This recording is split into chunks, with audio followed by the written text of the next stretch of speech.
Hampir semua orang-orang yang sudah dari suku Jawa mengenal sosok Eyang Semar. Eyang Semar merupakan tokoh punakawan dalam pewayangan. Ada pula yang mengenalnya melalui dunia mistis dan juga kebatinan.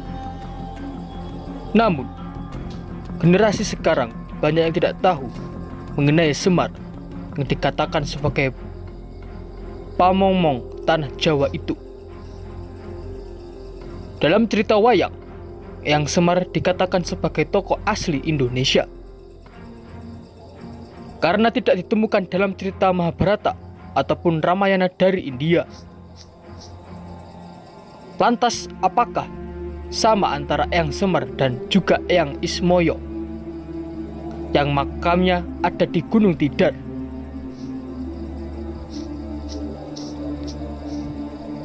Menurut sejarawan Profesor Dr. Slamet Mulyono, tokoh Semar pertama kali ditemukan dalam karya sastra zaman Kerajaan Majapahit yang berjudul Sudamala. Selain dalam bentuk kakawin, kisah Sudamala juga dibahas sebagai relief dalam Candi Suku yang berangkat tahun 1439.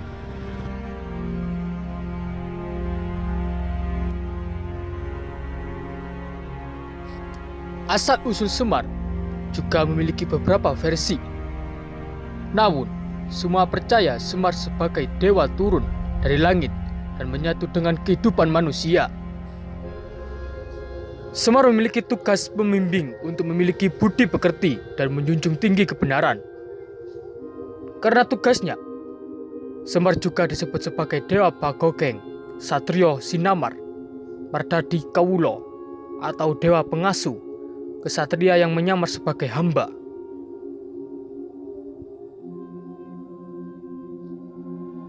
Seperti dikisahkan dalam kitab-kitab Manikmaya, Anda dan Pramugaya.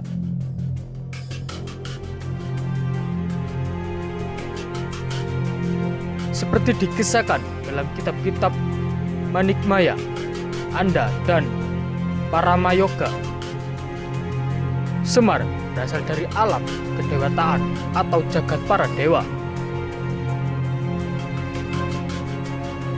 Dalam naskah Purwan Cirta dikisahkan putra Sang Hyang Wenang yang bernama Sang Hyang Tunggal menikah dengan Dewi Rekatawati. Sepasang suami istri tersebut melahirkan putra berupa sebuah telur ajaib yang melesat ke hadapan kakeknya, yaitu Sang Hyang Wenang. Oleh sang kakek, telur ajaib tersebut disabda cipta menjadi 3 zat hidup yang bersifat dewa. Bagian kulit dari telur yang keras menjadi Sang Gajah Mantri atau Antaga. Bagian putih telur menjadi Sang Ismaya dan bagian kuning telurnya menjadi Sang Sanemaya.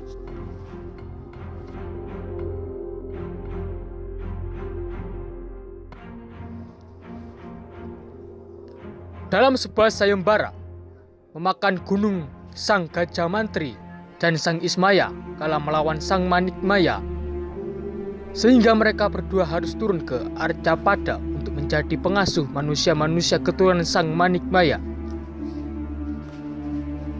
Di Arcapada, Sang Gajah Mantri atau Antaga beralih rupa dan nama menjadi Togok yang mengasuh manusia yang bersifat serakah. Sedangkan Sang Ismaya beralih rupa dan nama menjadi Semar yang menjadi pamong kasatria-kasatria berdarah biru yang berbelimang dengan wahyu. Tokoh dikisahkan selalu gagal membujuk majikan untuk bersikap dan berbuat baik dan benar. Semar berhasil membimbing asuhnya ke arah perbuatan benar, bijaksana, dan luhur. Dalam pandangan aliran kepercayaan di Jawa, ada yang mengakibatkan ajaran-ajaran kepada ketokohan Semar. Dalam pengembaraan spiritual mencari tempat Sangkan Paraning Dumadi sebagai orang Jawa secara spiritual sempat bertemu dengan tokoh Semar. Hal ini karena pengaruh mitologi dunia, pewayangan yang cukup berpengaruh dalam menciptakan kerangka pemikiran mistis orang Jawa. Sisa-sisa faham, animisme, dan dinanisme juga sangat berpengaruh terhadap keyakinan. Ini sehingga muncul pemahaman Semar adalah nenek moyang orang Jawa purba, yang rohnya telah menjadi dayang yang mengawal kawasan Pulau Jawa dan seluruh Nusantara